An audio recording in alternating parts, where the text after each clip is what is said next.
What's up, everybody? It's Ben for Ben on 10 TV, and today is February 8th, Monday, and we are going to go into the whole Love and Hip Hop episode that happened today. But let's talk a little bit about the whole football game that happened over the weekend for the Super Bowl. I'm not a football fan consistently, so I was more so just really eating the food and watching the halftime show.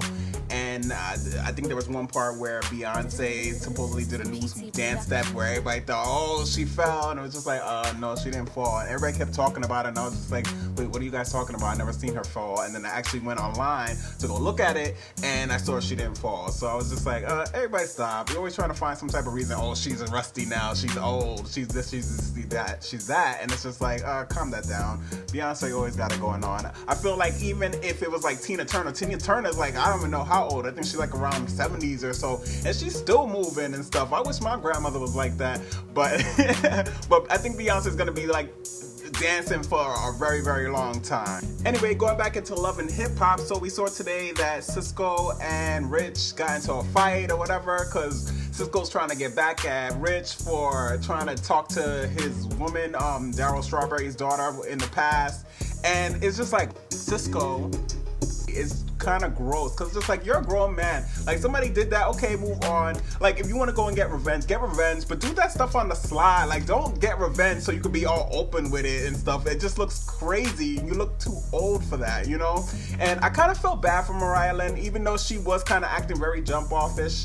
But at the same time, I like Mariah Lynn. I like all her songs. She's actually one of the artists on the show that I actually like the music that's coming out from her, because everybody else is kind of like boring and lackluster. BBOD, I'm not feeling their stuff. Both of them as a duo, I'm just not feeling them, you know. Remy Ma is the only other rapper I really respect off of the show as well, when it comes down to the female artists and stuff that are coming off of this show. And Mariah Lynn's music is just like so real. She's talking about, oh, once upon a time not long ago I was a hoe. Okay, she's being really real with her stuff. She used to be a hoe back in the day, you know, but now she wants to get wiped up, like in her video, you know. Money Gun, another catchy song. Like, Mariah Lynn is dope. Like, people can't sleep on her. She's like dope. She has her own originality, her own quality to her own style. You know, the way she acts, I like the way she acts. She seems like a cool person you could hang out with, you know, and at the same time you can't punk her. And she got a small, skinny frame, so you would think that you could possibly punk her. You can't punk her. She's from Jersey. She don't play that. So I love Mariah Lynn. So in a way, I kind of felt bad with her with the whole situation that was happening. And in a way, yeah, like, if that's what he was trying to do, Cisco was trying to do that the whole time and like play her, like, how you gonna, that's disrespectful. Like, and now you're saying that when this situation arises, and at the same time, Rich is also supposedly trying to look out for Cisco, and Cisco's just on this angry tip of, oh, you played me before, so I'm gonna keep on playing you, and I'm gonna come back at you. And it's just like, come on, dude, like, stop that. So later we're introduced to C. Marie, who is the sister of Yorma. And Yorma, if you guys don't remember or anything like that, she is supposedly dating DJ Self. So I guess they hear something on the radio, and DJ Self is talking to some girl, and that's the same girl from I think the previous episode, who was throwing herself like a THOT to DJ Self, you know, and like really trying to get him to wife her up or something like that. And now she's on the radio talking about guapo and all this other extra stuff. And now C. Marie wants to roll deep up into the beauty bar in Dykeman with Yorma, and they're gonna, you know, and Yorma's like, nah, I don't do that. And then later Yorma changes her mind supposedly, and now she wants to go roll deep up into the beauty bar in Dykeman. And I say Dykeman because every time I hear that, I just think of like a hood ass place. And it's just like crazy, because I'm like watching the show and I'm just like, oh my gosh, like, is this editing? What the hell is this? Like, I feel like this thing looks so forced, because it's just like, you know, Yorma don't want to roll up in no deep in no beauty bar and try to fight nobody and start no arguments or anything like that. Like, yeah, like, why are you guys putting her even in that situation? She doesn't seem like that type of person. When she got into the fight with Cardi B, Cardi B was the one who threw the first blow, or I'm not sure actually, because I just seen the preview, and I feel like Yorma was trying to pick up her hands or something like that, and Cardi B just automatically just swatted them. So I'm not even sure who hit first kind of now, but I'm thinking it's more so Cardi B, because Cardi B is about that life, and she dates somebody in jail right now. So I would assume that she was the first one to throw the first punch. So then later the storyline goes into Remy Ma talking to Yandy about how her mom doesn't want to come to the wedding and stuff like that, and Yandy's trying to change her mind and say, hey, you gotta invite your mom and all this different stuff like that or whatever. And Remy Ma is kind of like being hard-headed because she doesn't really want to invite her mom or something after that whole situation. But in my opinion, at the end of the day, it's just like, that's your mom, that's your parental figure, that's the person who brought you up. Like, you need to get over it. Like, you know, I don't understand how a lot of people just have these feelings towards these parents and they don't want to like budge on it. And it's just like, just let it go like Frozen. Just let it go, because but at the same time, I'm not living their life and I'm not going through the same situations that they're going to, so I can't necessarily say that, oh, you need to just let it go, because maybe it's something you can't let it go. But I just have situations with my mom and my dad, and I let every and anything go, you know. So I would just suggest the same for everybody else. So then we go into the next scene, and then we see Mendices is talking to Cameron, and Cameron, they're like in the studio, and Mendices is like, oh, I want to rap now, and Cameron's like, okay, let me see what you got or whatever. And then Mendices goes inside the booth, and actually Mendices is not bad. And the thing about Mendices is he has a very unique voice, and I think that's the best thing that he has, which will actually help him if he's actually actually able to do a music career, because his voice is very distinct. Like, and the only thing is, I felt like he wasn't really putting much life into it. He was just letting his voice do the work. But I feel like over time, like, he'll get it and it'll be super dope. I think I would buy his music if he were actually to put something out. So Mendices, if you do it, definitely, yeah, I'm ready for it. I'm ready for the music. But whenever I see, going back into Cameron, whenever I see like a rapper like sitting and making a cameo on Love and Hip Hop or whatever, I always go back to that book that Winter Ramos did. If you guys have ever read it, it's called Game Over. It's actually a good read. It could be better because there's so many different books that are out there that are better than her book. Like the Superhead book was better. I'm not sure if Nas's Baby Mama's book was so much better. I feel like possibly on the same wavelength, but every time I think of like a celebrity coming and making a cameo, especially a rapper, I go back to the Winter Ramos book of Game Over, where she was talking about how there was this other rapper who, I can't remember his name. I think he's actually on the Love and Hip Hop cast now, I think for Atlanta, but I'm not sure. I'm not sure if it was, I can't remember his name. Anyway, so basically this rapper was really trying to get on Love and Hip Hop. So he was like, yeah, when you get on the show, I'm gonna play your boyfriend or whatever. And she's just like, oh, like, and it just reminds me of that whenever I see rappers make cameos. So when I saw Cameron, I was just like, oh, was he trying to make a cameo just because? But at the same time, Cameron's already really known in Harlem and his music and everything, and I bet he's still probably making money right now. So it's like he doesn't necessarily need a cameo on Love and Hip Hop, but at the same time, it doesn't hurt to make a cameo on Love and Hip Hop. So I don't know, I just get real ill-eeked out when I see stuff like that. And then it brings me back to what I said in the beginning about how like Love and Hip Hop's really pulling for them ratings. So they're trying to get whoever can actually say, hey, I'm a rapper, look at me, I'm in Love and Hip Hop New York, you know, making a cameo. Next thing you know, Cameron might be on the next season. But another thing I wanted to say is, going back into a whole different thing, because I have ADD, so I'm going to be jumping up and down and jumping back and forth into different situations. But I wanted to say this about Remy Ma and Papoose. I love them. Like, I love Papoose because I feel like Papoose is a loyal ass man. Like, I think there are a lot of women that are out there that need a Papoose in their life. Like, this guy literally held it down for however many years she was in jail, and then she comes back and he still loves her the same way. Everything's still genuine. If he cheated, I feel like I can never see him cheating, because like he's so down for this girl that it's crazy. Like, I have not seen this before, and I just respect him so much, and I love how he's being portrayed on this show so much, and he seems like he has so much character, and he's a really great person.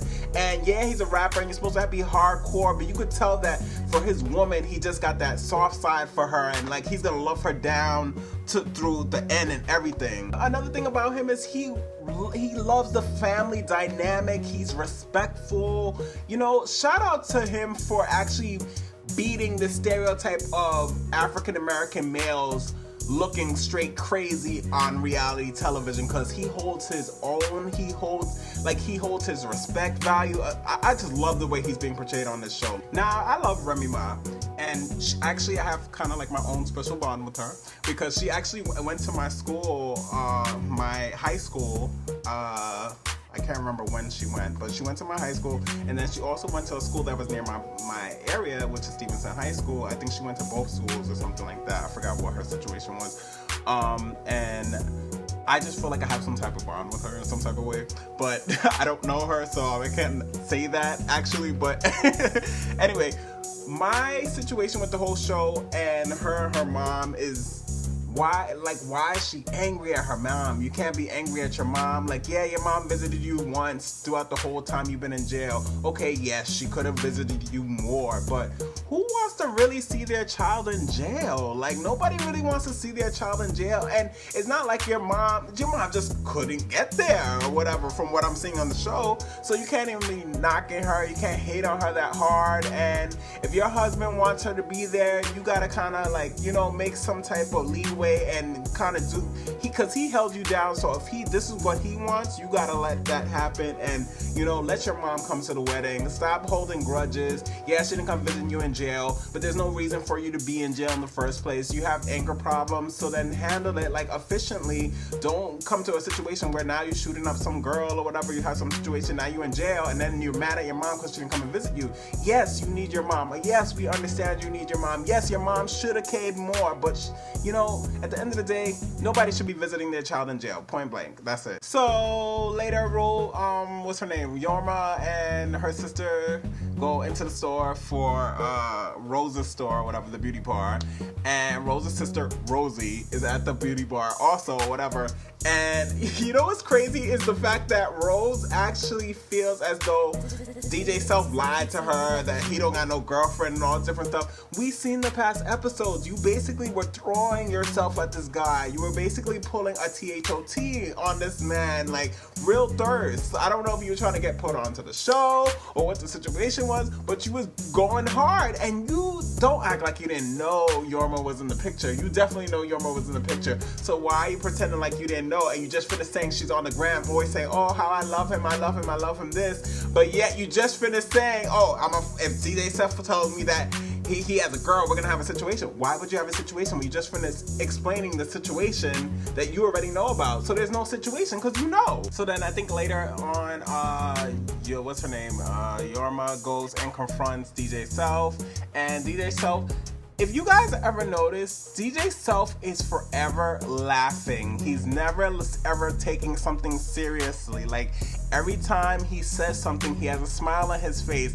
He has this big smile, and that's kind of like, if you guys know psychology and stuff like that, it's kind of a way of thwarting the problem and thwarting the issue, and trying to make light of it and not taking it as seriously as you should be taking it. She's mad and she's angry and she's at him, and he's just smiling. Like, that's how disrespectful DJ Self is being on this show with that girl. Like, it's just very despicable. But for their scene, I don't even know if it's just editing or what it is, but they make Yorma seem like she's this hungry, desperate, angry girl, and that every little thing he does, she wants to get angry and upset, and she's crying and she's bawling, and this guy's just straight cheesing all day, like, at this girl. And it's like sad, because I don't know necessarily what to believe, because I'm not living that lifestyle, so I don't know if what's the situation with him and if he's actually doing these things.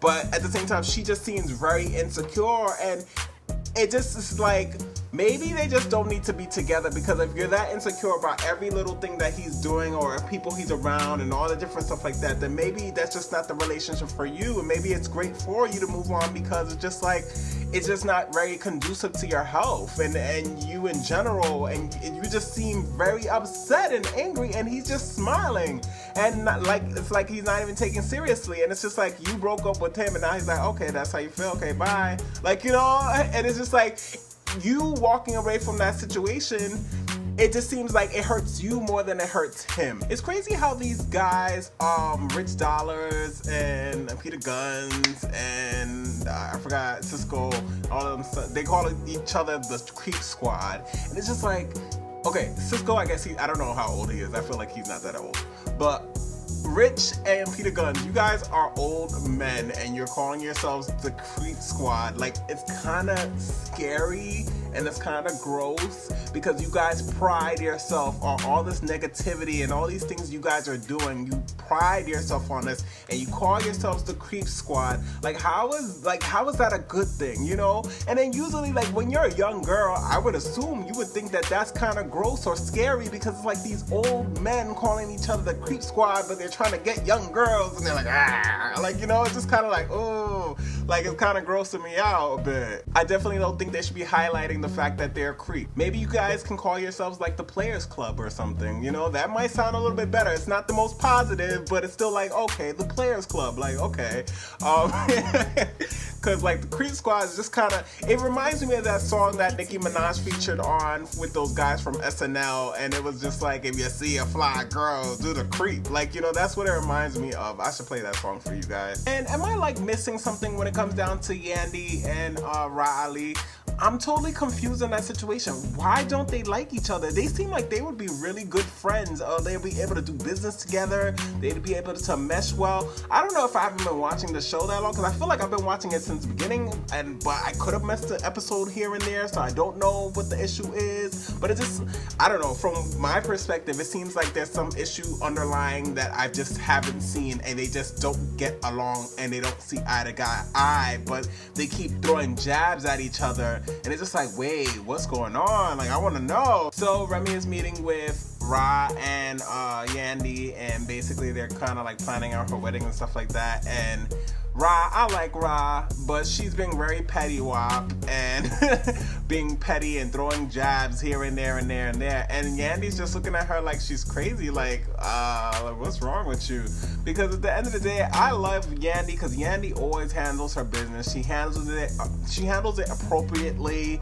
All the jabs and all the negativity and all the extra stuff, she don't got time for that. And she's always about her business, and she's gonna handle it accordingly. And that's the thing I like about her. And while Petty Wop, aka Riley, is just throwing jabs, she's just like sitting there like, anyway, I'm gonna help you on your wedding. Whatever you need help, I'm going to help you with. And it's like she didn't even come back with a comeback or nothing to attack her. And you know, most people say, oh, she's whack, she's a punk for that, for not getting back at her. But no, if you are in the professional stage, like, you're like, she handled herself very well, you know? I like Rob, but I just feel like it's so petty. So then the episode ends with Cisco and Peter Guns and the other guy, Rich. They're all like trying to work out their problems, but Rich just seemed like he's over the situation and he's over and he wants to move on and he don't really care to really deal with that guy because that guy put hands on him. And the other guy seemed like you don't know which way he can go. Like he could possibly mend stuff or he's about to flip out and turn the table over. So in the end, I think they started to show previews, and in the previews, Peter Gunn's daughter was talking to him about possibly getting a vasectomy, which I agree with her, because he does seem like he has a really good heart. He just seems to get in his own way because he likes women so much that he actually just ends up ruining their lives. And then later, BBOD, supposedly Def Jam wants to see them. I don't know why. I'm just not a fan of BBOD like that. And then I guess they also broke out into a fight because supposedly Mariah Lynn called somebody a snitch, and then a fight broke out. And then I think I saw what's the other girl, Chicken Noodle Soup girl on the side. She's a really good rapper, I just don't remember her name right now. And and supposedly they get into a fight with Mariah Lynn, and I don't know, but I feel like I saw BBOD jumping Mariah Lynn, which is not cool. And in the end of this whole situation, who really wants to work with these artists? Like, it seems like every episode they are always fighting, and it's just like, okay, when is the music gonna get done? Because everybody's just always in a situation, you know? And you guys are not even at the level of like 50 Cent and all these other artists who are getting into fights. It's just like, okay, we could tolerate them because that's not a consistent thing, and they've already made their millions. You guys are trying to make millions because you guys are still not even at that level. So it's just like, do you want the world to just see you like that? But at the same time, it's reality television, and you have to give them some good juice, because if you don't give them juice, then basically you're not going to be interesting to watch and entertaining, and you can't possibly get a spinoff like K Michelle. So, you know, I guess that's that. But if you want more on Love and Hip Hop and other reality shows and other television shows, when I give my review, definitely check out this channel, Ben on 10, and follow me on Instagram, follow me on Twitter, follow me on Tumblr, everything, and I will talk to you, I think, tomorrow, because possibly I might be doing a review on the Have and Have Nots again, because that show is just getting really, really good. But anyway, I'll see you guys later.